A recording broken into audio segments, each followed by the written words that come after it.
Hello and welcome to C-Suite Secrets. I'm Heather Parsons, your host, a serial entrepreneur, fractional CFO, and a business value strategist. I've spent years juggling business and family life while helping entrepreneurs scale, optimize cash flow, and build real financial success. On our show, we bring you real conversations with founders, executives, and operators about what actually moves the needle in their business. No fluff, no filler, just smart strategy, systems that work, and insights that you can put to use in your business right away. With that, let's dive right in. Today on our show, we have TK Douglas. TK, welcome. Hey, thanks for having me. So glad you're here. I'm looking forward to our conversation today. Yeah, that was a great intro, by the way. Thank you. Really appreciate that. So for folks who may not know you yet, I would love it if you could tell a little bit about your business and how you became an entrepreneur. Yeah, definitely. So I own Fidelis Creative Agency. We're here in College Station, Texas. We love Texas, but our clients are all over the country. We started in 2007. My wife and I started in media and working commercial jobs, and it grew from there. I'm a philosophy major in my undergrad, and I kept asking the question, why? So why do you need this media? What are you going to do with it? Why do you need that website? What do you hope that it does? How are you getting customers? And just kept asking questions until I realized that there's a lot of businesses that need a lot of marketing and they need a lot of work. And so here we are. That's what is that? 19 years in, and we're still running strong. I love that. That's not a lot of businesses get that. With the small business failure statistic, most businesses are gone within the first 5 years. So as a company that's been around for almost 20 years, what has allowed you to stay relevant and keep growing while so many other businesses and even agencies don't and fall off? Well, that's a good question. So I would say we have two mechanisms that help that. First, we really just love what we do. And so we're constantly staying appraised of the newest trends and the newest realities and whatever the macroeconomics are that are affecting our clients. And then the other one is we're right across the street from Texas A&M University. So we have a pretty constant supply of young people that are just always bringing us new ideas and new ways of doing things and telling us to, Facebook's kind of for the old folks, go look at this thing. So we constantly are staying fresh because of those things. That's great. And I've heard that about Facebook a few times with my own kids and other folks. So I love it. And staying relevant in business is super important. So along the way, have you had to make any changes to keep growing and moving forward with the business? Oh my gosh, yeah, of course. I mean, we change the way we do things pretty constantly. I mean, goodness, the way that the juggernauts move the market changes every couple of months, and so constantly having to learn new strategies, new tactics. And that is a distinct problem that all businesses face. And so most of the time our clients are coming to us asking those questions. So it's up to us to be aware and to be quick with a response so that they know what's coming for them. That's great because it's definitely a lot going on and a lot to keep up with. As I think about marketing, one of the things that definitely comes up for me is around branding. So whenever we'd talked before, you'd mentioned a little bit about how a lot of businesses have a Frankenstein type brand. What does that actually look like in real life? So a Frankenstein brand happens, if you're into the science lingo of it all, it's really entropy. Your business over time, if you employ a new copywriter or a new photographer or a web designer or an ad placement person, or you're just trying to get going, so you do something on your own, maybe make a new web page. Eventually what happens is your brand starts to kind of look a little bit more like a patchwork. You start to kind of understand like the language doesn't totally match all the time, or maybe the colors are kind of off, or, I don't really know who I'm talking to. And maybe I'm going to change who my customer focus is. Over time, you just kind of lose focus in your brand. We have an expression around here that says that marketing is the strategy and the tactics of asking the girl out, and branding is why she says yes. And so you can be asking a lot of customers or the girl out, and if you're getting a lot of no, if you're getting a lot of pushback, then there's usually something that's kind of a turnoff. Frankensteins don't typically have a high attraction rate for the townsfolk, right? So at the core of your business, you have to have a pretty good sense of your own identity, feel very confident in that, and present that to the right market. Absolutely. I love that. And I think that's such a great analogy. Because as people are running from these Frankenstein type brands and things that they don't understand, they may not even find it unattractive. They may not understand it at all. But from a CFO perspective, there's a cost to that, right? So, and it really impacts the business. So, from your lens, what do you see these businesses experiencing because they don't have their brand dialed in or because they don't really understand their target audience? Yeah, that's a great question too. So there's really, I would put it this way. There's two ways to quantify that. One, there is a cost. I mean, if your ads aren't performing, then you're spending money. And that sucks on two levels. The first is just the cash flow. And then the second one is you're really waiting and hoping for customers. So there's a potential revenue cost that you're leaving money on the table. Absolutely. And that leaving the money on the table is the part that I think a lot of business owners don't really think about. And they get frustrated, especially with marketing, because a lot of the things that you focus on don't have an instant return. Right. Yeah. Yeah. So that's usually the thing is they're what's the ROI on marketing? And it's like, well, growth is the ROI. If your business is growing, sales, that's it. There is a way that you track all of your marketing, and it's called the attribution methodology.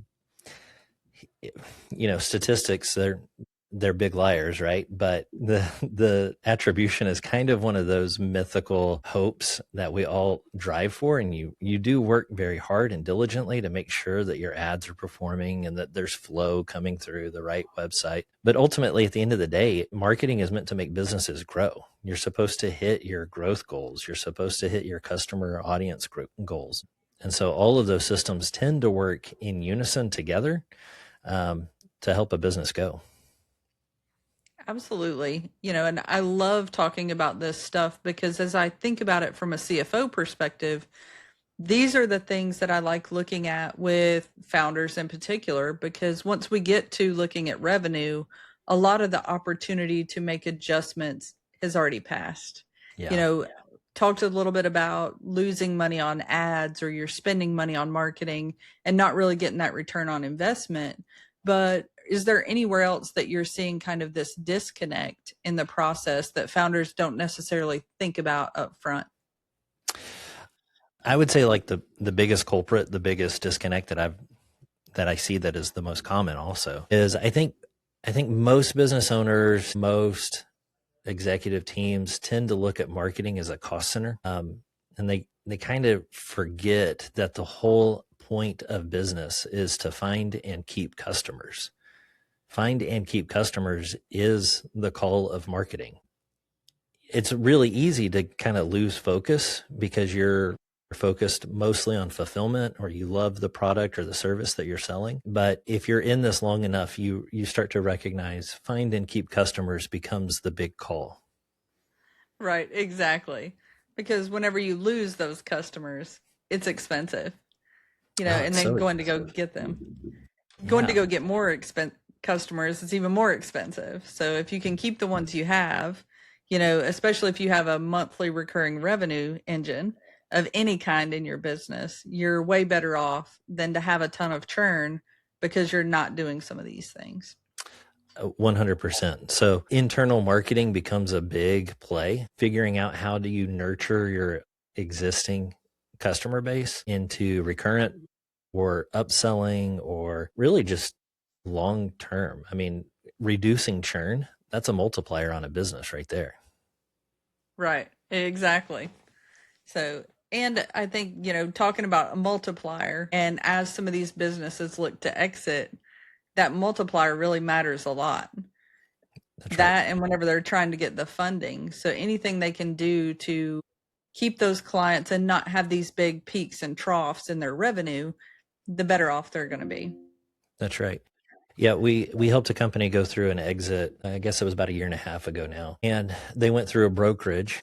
And a big part of that conversation was we need to slim down on payroll cost, but we don't want to lose any of the marketing momentum. And we need to be able to show a longevity, both backwards and forwards, to a marketing strategy. So on the marketing strategy looking backwards, they wanted to see culture.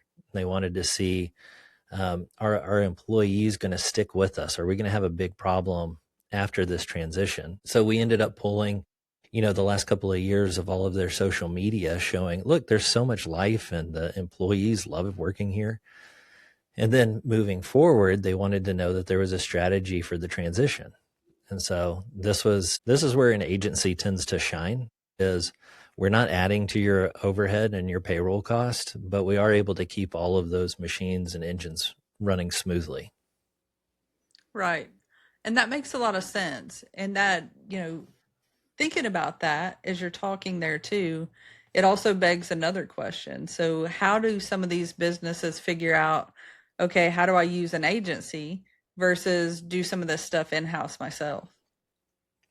Yeah, that's a great question. So there's a couple of different ways to look at it. So if you go out and you find a great marketer, which I hope you do. I mean, there's a lot of really fantastic talent on the market right now that you can find great marketers.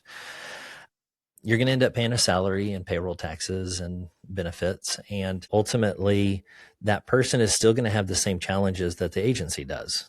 We need a budget and we need a strategy and we need an execution plan, and we probably need some helpers. Where an agency tends to shine also is we don't require all of the extra overhead. There's also a contractual element here where your organizational memory stays inside of the contract instead of potential employee churn.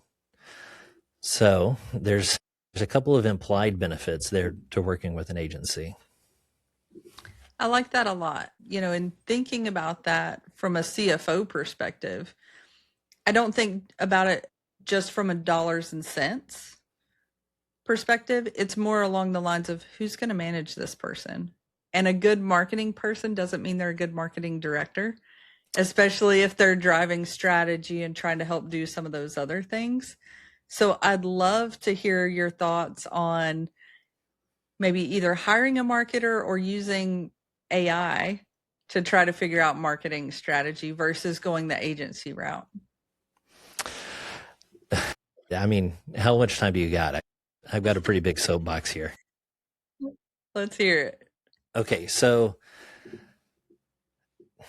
I think the one biggest threat to a great CEO is narcissism and sycophants.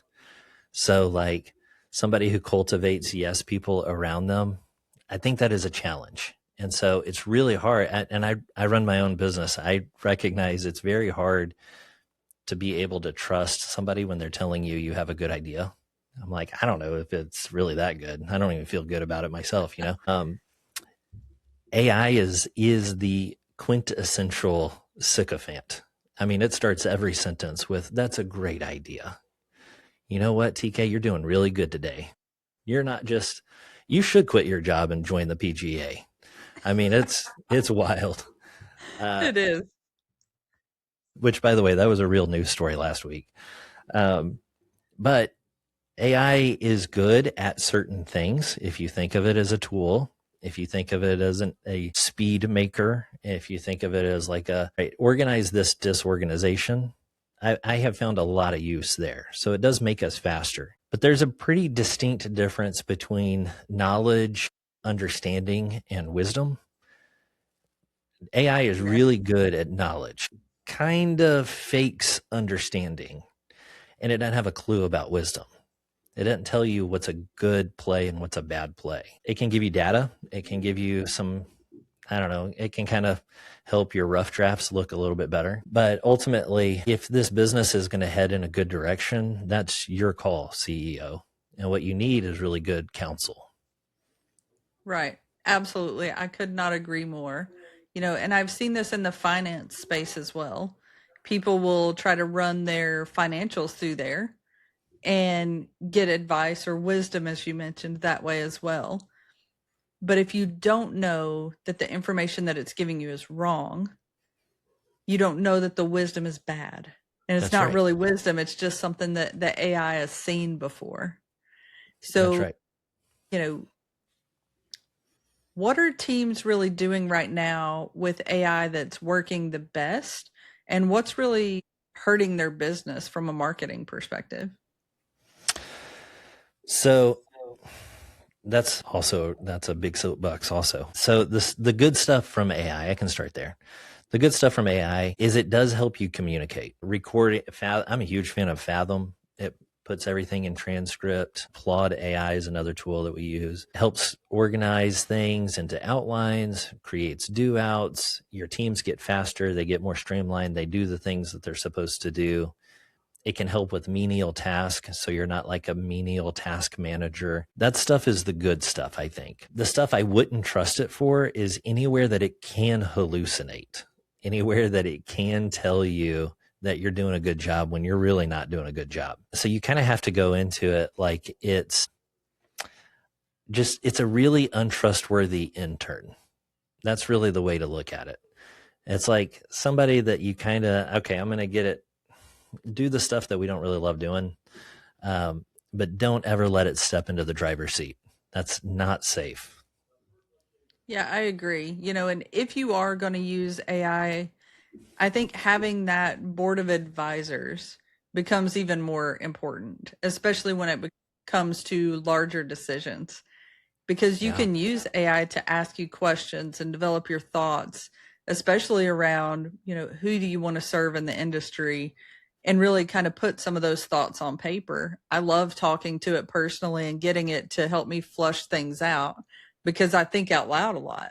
So it's Yeah. great for that, but I would never want to use it for legal advice or marketing. Like, I would much rather take my friend to lunch and be like, hey, I'm thinking about taking my team this direction. What do you think? Or pay somebody to do that. I think you get a lot more bang for your buck and it's a lot less risky. Yeah. Yeah.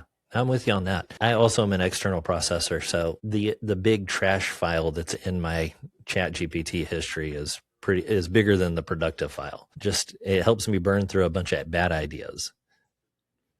I love that because, especially as somebody who processes externally, you have to get it out in order to be like, okay, for me in particular, like, okay, that was really kind of stupid, to discern what should I really be focusing on and what sounds like it might be a good strategy the more that I pull it apart. But I have to think through it. And as an Yeah. entrepreneur, sometimes it can be lonely, especially if you're, leading at the top and trying to drive some of these things. So I'd love to hear your perspective on, what do you typically see whenever it comes to building out some of these strategies, and how are people evolving and bringing in other trusted advisors that may or may not be inside their company? So that's actually a good segue from or back into the AI thing. I think the thing that is going to start outshining menial task and this kind of, for lack of a better word, lowering the respect of the specializations, I think experience and tenure are the things that are going to outlast a bunch of these tools. There's really, especially in the sense of like strategy. Well, strategy is a very complex, a lot of moving parts. And if you have somebody on your team that has been there and done that, worth their weight in gold, right? AI is, brand new. You open up a chat and it's like a newborn baby. It's experienced nothing, right? And so uh, I I think that is going to be the new currency, is people who have done things for a long time and have experienced a lot of failures. I like that. I hadn't thought about that a ton, but as I think about my corporate experience, I feel like we've kind of gone through a little bit of a transition where it was people really valued that experience. Then they really valued speed. And based on what Mhm. you're talking about, we're going to go back to that valuing experience because the speed is great. But if you're driving towards a cliff, you'd really like to know You'll before you get get there there. really fast. Right, exactly. And point of correction there, if Yeah. you're not listening to some of that wisdom. Yeah. I mean, to use the metaphor, a little bit further. I mean, if you're headed towards a cliff and you're going very fast, you don't actually have very much time to course correct. So I think this is also going to end up being a problem with AI is the homogenization of all of these different businesses. You'll start to notice, okay, this person's been talking to chat way too long because they're starting to sound like everything else in the market. Excellent branding, again, back to that branding is why she says yes, is about being different. And AI is the one thing that doesn't want you to be different. Right. And you can tell, I know, especially as I scroll through Instagram here lately and look at some other things, I can tell where there's not an original thought anywhere in the process. Yeah. So being unique and being yourself and knowing who you are, I think is going to become more and more important because people still like to buy from people. Yeah. Yeah, totally. Just even as a consumer myself, I'm like, I just kind of dread that world where all of my choices are the exact same choice. You have one life to live. I hope it's interesting, you know? Right, exactly. If it's not, it's your own damn fault. That's right. That's what I tell That's my right. kids anyway. You might as Yeah. well enjoy So, it. yeah. So go buy the Chevelle, go get the Camaro or the Bel Air, like Yeah. live a varied and different kind of life. And I think that's what customers typically want is they want to align with their vendor or their product that they're buying. And it's really hard to do that when it's all the same. Right. Exactly. Well, and you don't have that differentiator in the market, Yeah. right? So, as an entrepreneur and a business owner, I want to buy from people who kind of get what I'm doing, right? So, I don't want to have to. Accounting's a totally different thing, but I believe 80% of business is just business. So, Yeah. I want to work with people who I enjoy working with. And you can't do that if they're just vanilla and there's nothing, no substance there. That's right. That's right. Well, I've enjoyed this conversation. I don't know if that's helpful to you. That's super helpful. I've enjoyed it as well. That's So I awesome. know you also work with a lot of teams that have their own internal marketing team.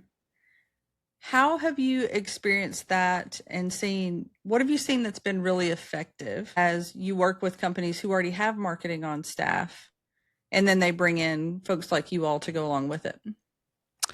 Yeah, so we've been really blessed to be able to work for companies that already have like really really fantastic marketers, really really smart marketers who bring a lot of experience and who have seen a lot. And those marketing professionals internal to a business, what they've been doing is they have been focused on one client, whereas an agency we're focused on dozens at a time every day.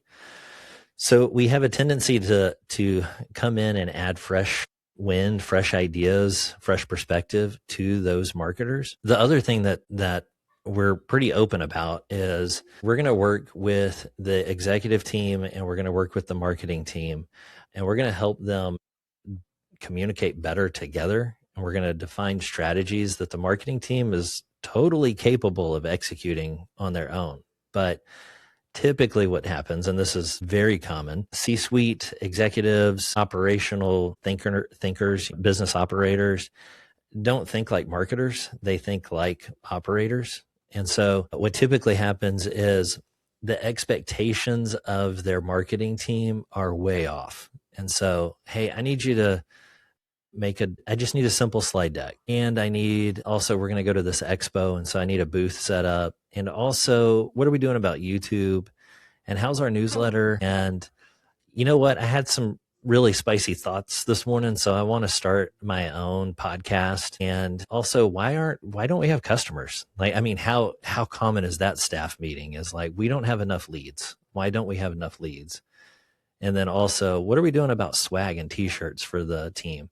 I mean, and it just kind of explodes out from there. And so what we're able to do and what we love doing is coming in and facilitating actual strategy builds and saying, okay, over the next 90 days, we want to see these kind of pillars of content. This stuff you need to ignore. It's not effective. It's not worth your time. It's a waste of money and people's energy, and it's giving everybody marketing indigestion. So let's stop that and let's focus on these three things. And also, go high five your marketing team. They've been doing a killer job. But the perspective shift is really difficult because they just don't know always what goes into somebody's work like that. So this is where an agency comes in and says, look, we're going to focus on strategy over tactics first, strategy first. We're going to make a tactical plan. And then we're going to talk about who owns that and who executes that. That's great. And I love talking about strategy. And this is where I think, CMOs, CFOs, and the CEO really can come together, because it's all of those pieces and parts have to align to get to that bottom line number that you're looking for. And whenever you put those parts together, I think you get a much more aligned strategy. And you can see, from a CFO perspective, I can see what's driving the dollars. And from a CEO perspective, whenever it comes to breaking down the numbers and understanding where the company's going, all of this stuff starts to flow well together. Yeah. Yeah. There's a thing that happens where the CEO typically wants to care about the brand, but on the Monday morning staff meeting, they're not worried about the brand. They're worried about sales. And so they direct the CMO to care more about sales. And what it does is it pushes marketing way down in the funnel and just worries about the CRM. It worries about sales collateral. It worries about how many calls are we making and the emails we're sending. And it never actually elevates up towards brand awareness or brand longevity or legacy. And so that's really hard for a CMO who essentially gets kind of pushed down into a sales director job.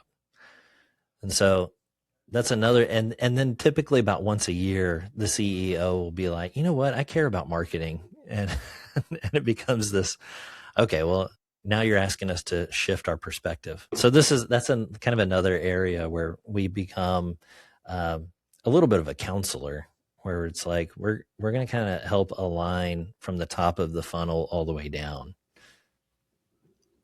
I think I really like that a lot, because especially whenever I think about the marketing funnel in the perspective of, what's actually working, because at the end of the day, you're right.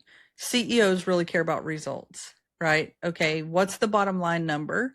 How we get there, I don't think most of the time they care about, as long as it's like the brand is not in the ditch somewhere, right? Yeah. So it's like, have a general idea, we know where we're going, and this aligns. So from your perspective, why do they not focus on the marketing and see how it kind of flows through the full funnel? And what's the misunderstanding there? I think that's probably a culprit of like tyranny of the urgent, or you could even say that there's something of like swivel chair effect, shiny object syndrome. Like those are all real things. And when you're thinking about a brand, when you're thinking about how does the brand translate into marketing, and then the marketing convert into sales leads, I mean, those are pretty long direction kind of tasks, and long direction kind of be patient and accountable stances. And so, I think it spins out just because of impatience or not fully understanding it. And so that's where I think trust comes in deeply.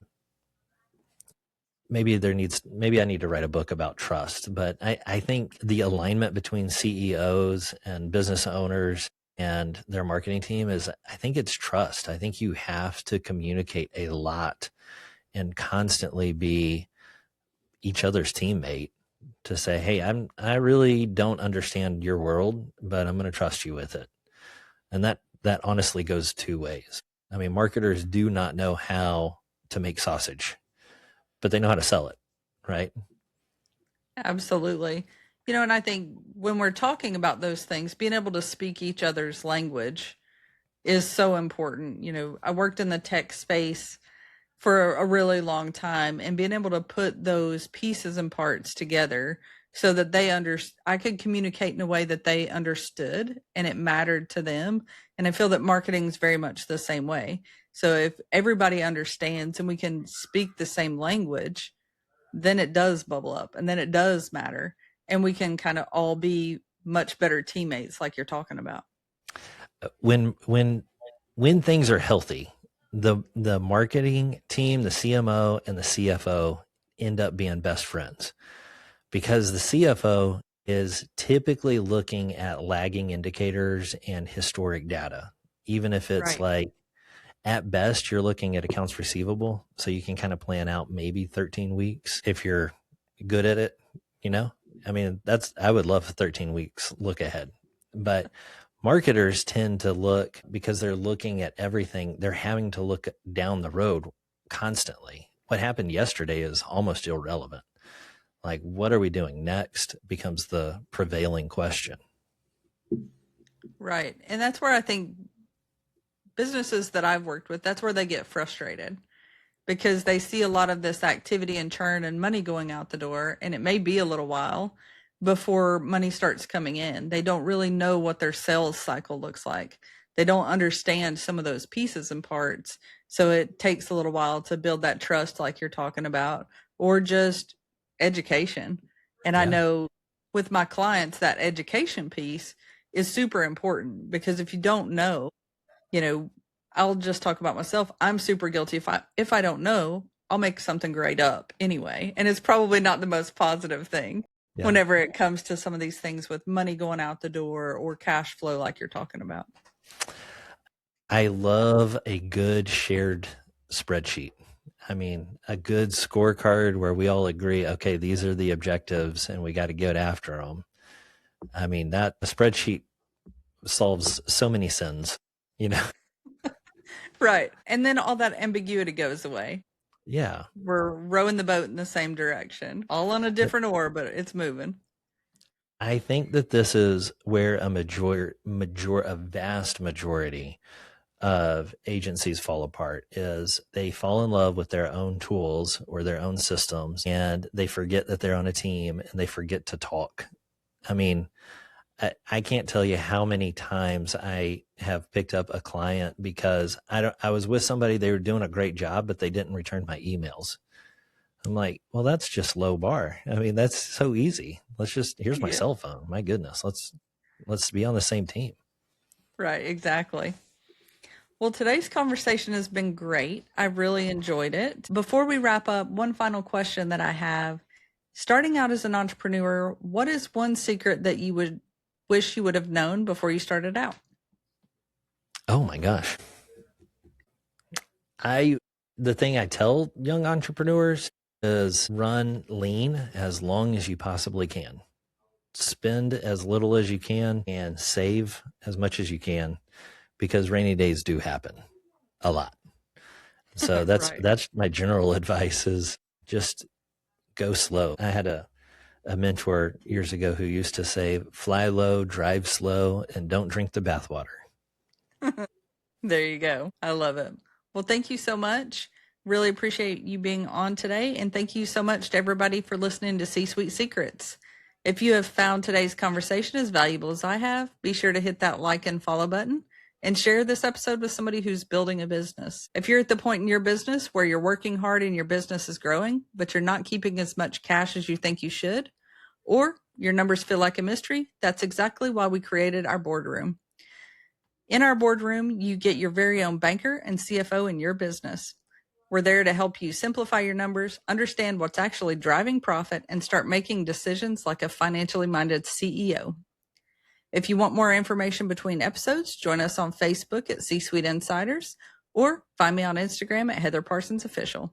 Until next time, keep growing, and remember, you don't have to do this alone.